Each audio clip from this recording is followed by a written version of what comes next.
Ever wondered how to fix a broken PCB trace, make quick DIY circuits, or experiment with conductive designs?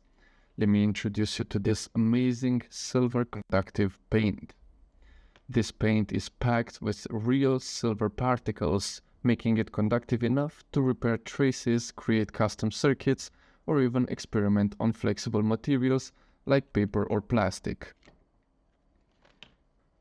Right here I have an RFID PCB chip that has a faulty connection.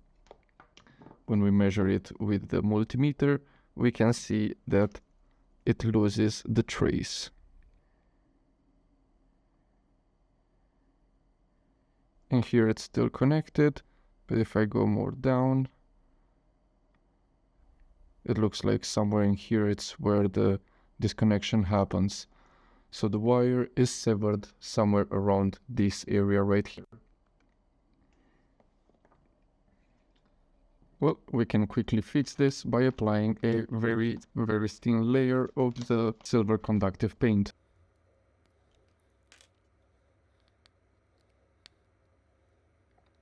Be very careful with the needle.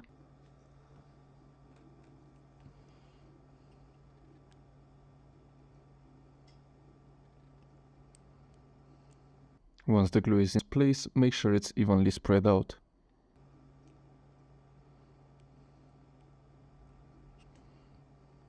Now, usually the drying process takes around an hour. If you have a heat gun, make sure to not set it to more than 100 degrees Celsius. With that, the drying process should take between 5 to 10 minutes.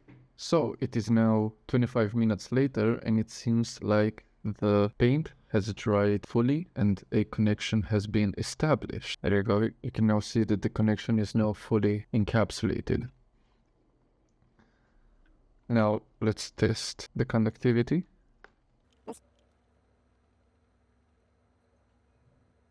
It seems like it's connected.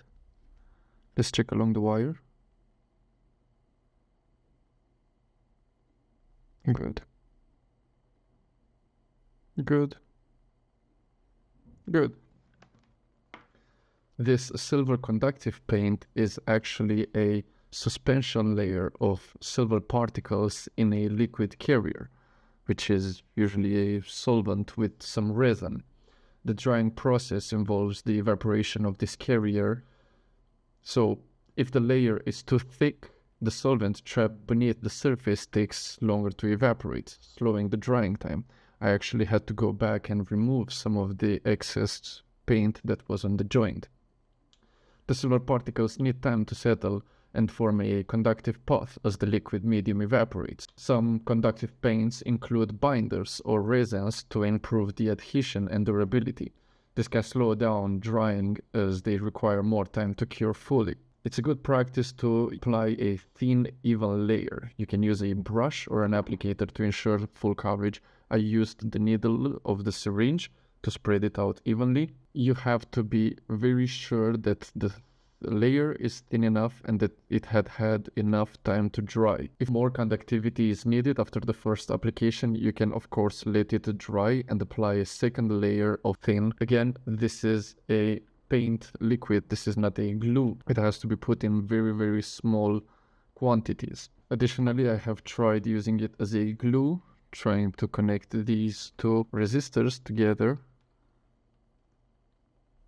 A connection is created in between them, but I do not know how flexible or how resistant this is. Yeah, it doesn't really hold like a glue.